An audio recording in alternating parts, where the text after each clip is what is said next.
రామ రామ రామ అని 3 మాటలు అంటే చాలు పార్వతి విష్ణువు యొక్క సహస్రనామములు చెప్పేసినట్టే. సంస్కృత భాషలో అక్షరాలని లోకి మార్చేటటువంటి సంప్రదాయం ఉంది. రా 2 మా 5. రామ అంటే 2 × 5 × 2 × 5 × 2 × 5. 2 5 10, 10 2 20, 25 100, 2 200, 100 2 200, 205 1000.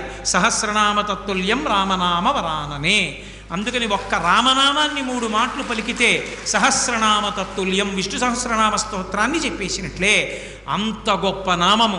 ఆ నామాన్ని ఎలా పలకచ్చు అని అడిగారు. బిడ్డ పేరు పెట్టి పిలిచిననైనా, ఏదో ఎకసక్కంబునకైన పద్య గద్య గీత భావార్థములనైనా కమలనయను పిలువ కలుష హరము. రామనామాన్ని మీరు ఏదో పిల్లాడికి పేరుగా పెట్టుకుని ఒరే రామా ఇలారా రామా ఇలారా అని పిలిచినా సరే పాపహరం. బిడ్డ పేరు పెట్టి పిలిచిననైనా, మధ్యలో ఏదో ఆటలాడుకుంటూ రాముడు